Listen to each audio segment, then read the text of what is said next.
Assalamualaikum warahmatullahi wabarakatuh. Halo teman-teman semua, kami dari kelompok 1 mata kuliah Bimbingan dan Konseling Anak Usia Dini yang hari ini akan membawakan materi tentang hakikat bimbingan dan konseling anak usia dini berdasarkan tujuan, fungsi, dan sasarannya. Baik, sebelum kita masuk ke materi, izinkan saya untuk memperkenalkan anggota kelompok kami, yaitu ada saya sendiri, Audi Najwa Cesarelia, dengan NIM 2010123123220019. Ada Fatmawati dengan NIM 20101233320015. Ada Hidayatus Syifa dengan NIM 201013220011. Kemudian ada Risdayanti Sari dengan NIM 20101233220025. Dan yang terakhir ada Ulfia Nurul Anissa dengan NIM 20101233220031.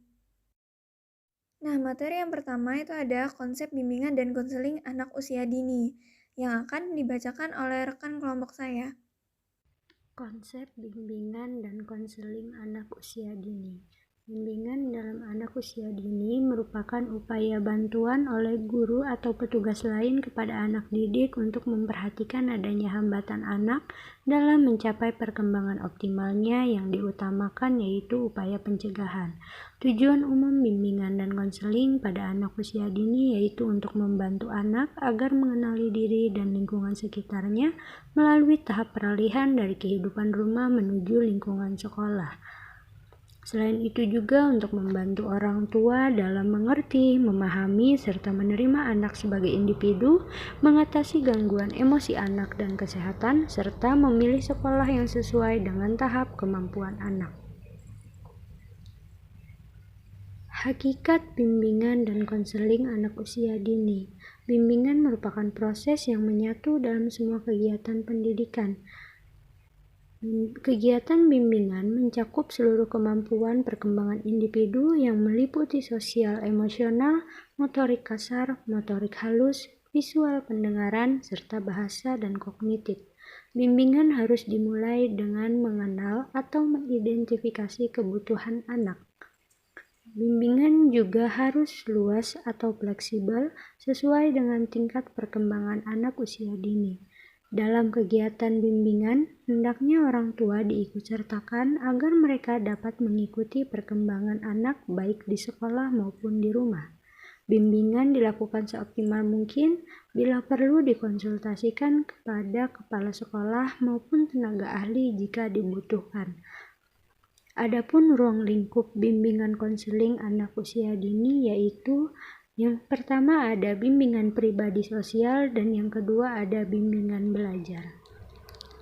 Materi selanjutnya adalah tujuan bimbingan dan konseling anak usia dini. Mengapa perlu adanya bimbingan dan konseling pada anak usia dini? Anak usia dini yang sedang dalam proses pertumbuhan dan perkembangan tentu banyak masalah yang dihadapinya, baik masalah pribadi, sosial, bahasa, akademik, dan masalah-masalah lainnya. Kenyataannya bahwa tidak semua anak mampu melihat dan mampu menyelesaikan sendiri masalah yang dihadapinya, serta tidak mampu menyesuaikan diri secara efektif terhadap lingkungannya. Adapun tujuan dilakukannya bimbingan dan konseling pada anak usia dini, yang pertama ada tujuan dasar, memungkinkan anak memperoleh tingkat keharmonisan pikiran, emosi, dan tingkah laku. Yang kedua, tujuan orang tua. Orang tua bertujuan membawa anaknya untuk mendapatkan terapi. Yang ketiga, tujuan yang dirumuskan konselor. Konselor sebagai dampak dari hipotesis yang dimiliki konselor tentang mengapa anak berperilaku dengan cara tertentu. Dan yang terakhir ada tujuan anak. Tujuan ini muncul selama sesi terapi dan secara efektif merupakan tujuan yang diinginkan anak, meskipun anak biasanya tidak mampu mengucapkannya. Tujuan dasar biasanya diperoleh dengan mendahulukan tujuan anak, sementara kita menjalankan tujuan orang tua dan konselor pada saat yang bersamaan. Oke, kita masuk ke materi selanjutnya ada fungsi bimbingan dan konseling pada anak usia dini. Bimbingan konseling mempunyai fungsi dan peranan yang besar di lembaga pendidikan, khususnya bagi pendidikan anak usia dini untuk membentuk kepribadian dan perilaku anak. Beberapa fungsi bimbingan dan konseling diantaranya yang pertama itu ada fungsi pemahaman.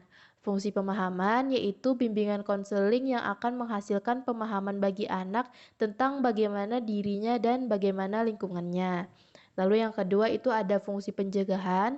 Fungsi pencegahan yaitu fungsi bimbingan konseling untuk dalam upaya mencegah anak agar tidak menemui permasalahan yang dapat mengganggu, menghambat atau menimbulkan kesulitan dalam proses perkembangannya. Lalu yang ketiga ada fungsi perbaikan. Fungsi perbaikan yaitu fungsi bimbingan konseling dalam membantu anak mengatasi berbagai permasalahan yang dihadapi. Lalu yang keempat ada fungsi pemeliharaan, yaitu fungsi bimbingan konseling untuk menjaga agar perilaku anak yang sudah menjadi baik jangan sampai rusak kembali. Lalu ada fungsi pengembangan. Fungsi pengembangan yaitu fungsi bimbingan dan konseling dalam mengembangkan seluruh potensi dan kekuatan yang dimiliki oleh anak. Lalu ada fungsi penyaluran, merupakan fungsi bimbingan konseling dalam membantu anak untuk memilih dan menetapkan dan memantapkan penguasaan karir yang sesuai dengan bakat, minat, keahlian, dan ciri-ciri kepribadiannya. Lalu ada fungsi penyesuaian. Fungsi penyesuaian yaitu fungsi bimbingan konseling dalam membantu anak menemukan penyesuaian diri dan perkembangannya secara optimal. Lalu ada fungsi adaptasi, yaitu mengadaptasikan program pengajaran dengan minat, kemampuan, serta kebutuhan anak, yaitu fungsi bimbingan konseling dalam membantu staf sekolah untuk mengadaptasikan program pengajaran dan minat, kemampuan, serta kebutuhan anak. Materi selanjutnya akan dijelaskan oleh teman saya. Selanjutnya, saya akan menjelaskan mengenai sasaran BK anak usia dini. Nah, untuk menuju sebuah sasaran tentunya kita memiliki visi. Dan visi dari BK anak usia dini yaitu bersifat edukatif, pengembangan, dan outreach. Apa sih yang dimaksud dengan tiga hal tersebut? Baiklah, akan saya jelaskan satu persatu. Nah, jadi yang dimaksudkan dengan edukatif di dalam visi bimbingan dan konseling anak usia dini itu adalah karena titik berat layanan bimbingan ini ditekankan pada pencegahan dan pengembangan, walaupun beberapa aspek lainnya juga tidak diabaikan seperti korektif ataupun bimbingan terapeutik. Nah, sedangkan yang dimaksud dengan pengembangan itu karena orientasi sasaran bimbingan adalah perkembangan optimal seluruh aspek kepribadian dengan upaya memberikan kemudahan perkembangan melalui rekayasa lingkungan perkembangan anak. Yang selanjutnya itu ada yang dimaksud dengan outreach. Nah, yang dimaksud dengan outreach karena sasaran populasi layanan bimbingan tidak terbatas kepada individu yang hanya bermasalah saja, tetapi semua individu berkenaan dengan semua aspek kepribadiannya. Nah, untuk mencapai visi tersebut tentunya ada teknik-teknik bimbingan yang dipergunakan, seperti teknik-teknik pembelajaran di kelas, pertukaran informasi, bermain peran, tutorial, dan konseling. Hal tersebut umumnya dilaksanakan di dalam kelas maupun di luar kelas bersama guru pendamping kelas dan beberapa pihak terkait yang mungkin juga berkaitan langsung dengan bimbingan anak usia dini. Kesimpulan, tujuan umum bimbingan dan konseling pada anak usia dini yaitu untuk membantu anak agar mengenali diri dan lingkungan sekitarnya melalui tahap peralihan dari kehidupan rumah menuju lingkungan sekolah atau TK. Bimbingan konseling mempunyai fungsi dan peranan yang besar di lembaga pendidikan, khususnya bagi pendidikan anak usia dini untuk membentuk kepribadian dan perilaku anak. Baik, terima kasih. Sekian dari presentasi kami. Kami memohon maaf atas kesalahan kata dalam membawakan materi tersebut. Mungkin materi yang kami bawakan belum terlalu lengkap, tetapi semoga ilmu yang didapat bermanfaat bagi kita semua. Sekian dari kelompok 1, terima kasih. Wassalamualaikum warahmatullahi wabarakatuh.